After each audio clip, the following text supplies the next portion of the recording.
तेल का दौर खत्म, पाकिस्तान का नमक दुनिया पर राज करेगा। पाकिस्तान में ऐसा प्लांट लग गया जिससे दुनिया हिल गई। जापान और अमेरिका की इजारादारी खत्म, पाकिस्तान का बड़ा धमाका।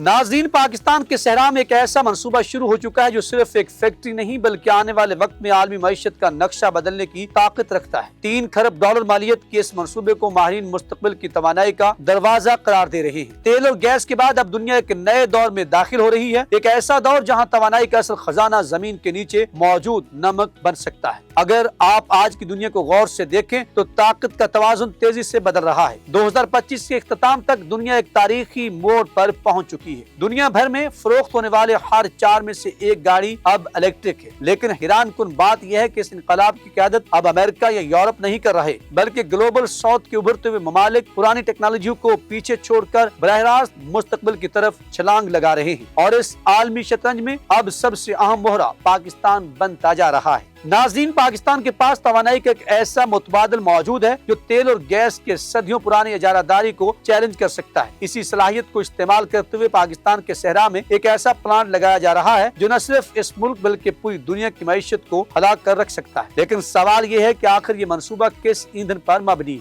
और ये दुनिया को कैसे बदल सकता है। नाज़रीन, सोचिए, अगर आपसे कहा जाए कि आने वाली तवानाई की सबसे बड़ी जंग तेल के कुओं पर नहीं बल्कि नमक की कानों पर लड़ी जाएगी तो शायद आपको यकीन ना आए। लेकिन नाज़रीन, दहाइयों तक इलेक्ट्रिक गाड़ियों की बैटरियों के लिए दुनिया लिथियम के पीछे भागती रही, लेकिन लिथियम महंगा है, महदूद है और चंद ममालिक के कंट्रोल में है। अब दुनिया एक नए मुतबादिल की तरफ बढ़ रही है और वो है सोडियम आयन बैटरियां। और हैरान कुन तौर पर इस टेक्नोलॉजी के मरकज में पाकिस्तान की क्योड़ा नमक की काने और कराची के पोर्ट कासिम में लगने वाला नया प्लांट खड़ा है। इस पूरे मंसूबे में चीन का किरदार भी निहायत अहम है। चीन इस वक्त इलेक्ट्रिक गाड़ियों की दुनिया में तेजी से आगे बढ़ रहा है, लेकिन इससे मगरबी ममालिक की सख्त तजारती पाबंदियों का सामना भी है। अमेरिका ने चीनी इलेक्ट्रिक गाड़ियों पर 100% टैरिफ लगा दिया है, जबकि यूरोप ने भी भारी ड्यूटीज आयद कर दी। इसी दौरान चीनी कंपनी BYD ने तारीख रकम कर दी। 2025 में इस कंपनी ने 40 लाख गाड़ियां फरोख्त करके अमेरिकी ऑटो कंपनी फोर्ड को भी पीछे छोड़ दिया। अब यही कंपनी पाकिस्तान को अपना एक बड़ा स्ट्रेटेजिक मरकज बना रही है। कराची के पोर्ट कासिम में बनने वाला ये प्लांट निहायत तेजी से तकमील की तरफ बढ़ रहा है। 2026 तक यहाँ सालाना 25,000 इलेक्ट्रिक और हाइब्रिड गाड़ियां तैयार की जाएंगी। ये सिर्फ एक फैक्ट्री नहीं बल्कि पाकिस्तान की ऑटो इंडस्ट्री में 50 साल से कायम जापानी इजारादारी के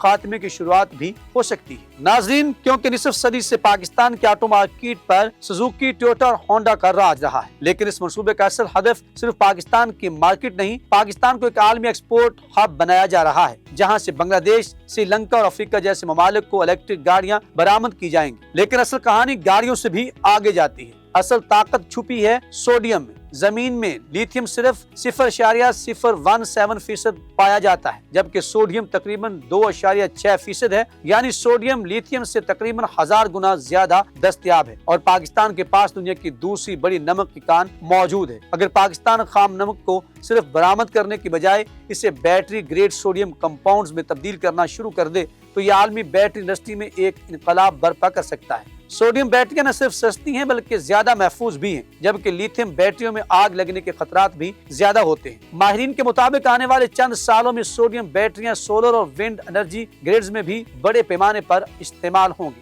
इसका मतलब यह है कि पाकिस्तान सिर्फ एक फैक्ट्री नहीं बना रहा बल्कि तवानाई के मुस्तकबिल में अपनी जगह बनाने की कोशिश भी कर रहा है। आज ये मंसूबा सिर्फ गाड़ियां बनाने का नहीं बल्कि एक नई माशी जंग का महाज भी है। ये जंग है तवानाई की, टेक्नोलॉजी की और आलमी सप्लाई चेन की। अब असल सवाल यह है कि जब दुनिया तेल के दौर से निकलकर बैटरियों और नमक की सदी में दाखिल होगी तो क्या पाकिस्तान सिर्फ एक मंडी बनकर रह जाएगा या फिर वो आलमी सप्लाई चेन का नया बादशाह बनकर उभरेगा? अपनी राय जरूर कमेंट सेक्शन में दीजिएगा। अल्लाह ने के बाद।